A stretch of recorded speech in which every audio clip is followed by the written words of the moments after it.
Hello students, today I am going to teach you lesson 4, the 18th century India, in which you will learn about important later Mughal rulers. The disintegration of the mighty Mughal empire, which Aurangzeb had well established, began upon Aurangzeb's death in 1707. Three surviving sons, Muazzam, Muhammad Azam and Muhammad Kam Baksh enter into bitter quarrels for the position of the throne of Delhi. Akbar, Jahangir and Shah Jahan were some of the greatest rulers of the Mughal Empire, and Aurangzeb died in 1707 CE. After him the empire declined rapidly. The Mughal Empire, however, still existed for more than 1.5 century. The kings who ruled after Aurangzeb were called the later Mughals. Muazzam defeated both Azam and Kam Baksh near Hyderabad in 1708. Muazzam ascended the throne with the title of Bahadur Shah I, and he was also known as Shah Alam I. He succeeded in making peace with the Marathas and Rajputs, though his reign barely lasted for 5 years. The second important later Mughal was Jahangir Shah, who ruled for only 1 year from 1712 to 1713. He succeeded Bahadur Shah. During his reign, two brothers, Hussain Ali Khan Baraha and Abdul Khan Baraha, popularly called the Sayyid brothers, became very powerful. They became the king makers. They wanted Jahangir Shah to become a puppet in their hands. Soon Farooq Siyar, Jahangir's nephew, overthrew him with the help of Sayyid brothers.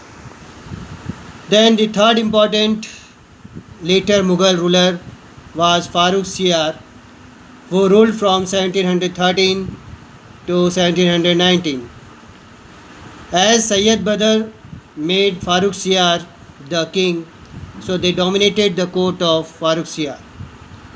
He granted permission to the British authorities for duty-free trade with Bengal. This is called the Golden Farman.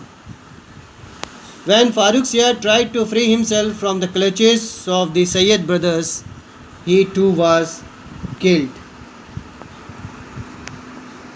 Then the fourth important later Mughal ruler, Muhammad Shah, who ruled from 1719 to 1748. Muhammad Shah ascended the throne in 1719 with the help of Sayyid brothers. He was able to overthrow the Sayyid brothers. Nadir Shah invaded and looted Delhi in 1739 during his reign. Nadir Shah was the ruler of Persia. In 1720, Hussain Ali was killed by rebellious nobles and Abdullah Khan died in 1722 after he was defeated at Agra. This ended the rule of Sayyid brothers in the Mughal Empire. Then Shah Alam II, who ruled for 1759 to 1806, was also known as Ali Gauhar. The British attacked Delhi in 1803 during his reign. Then the Akbar Shah II also ruled from 1806 to 1837. Then the last Mughal emperor, which you have read I think in 7th class, about Bahadur Shah Jafar, who ruled from 1837 to 1857. As you know that Bahadur Shah Jafar was the last Mughal emperor. He ascended the throne at an old age. He was better known as a poet than an emperor. He patronized famous poets and writers, Mirza Ghalib, who was the most famous among them. The rebels declared him the Emperor of India during the revolt of 1857. Jafar was imprisoned by the British after the failure of the revolt. He was exiled to Rangoon, which is now called as Myanmar, and he died in 1862 in Rangoon. His demise marked the end of the 3 centuries old Mughal rule in India. In the next video, I will teach you the reasons for decline of the Mughal Empire, and you will learn it in detail in the next video. So thank you for today.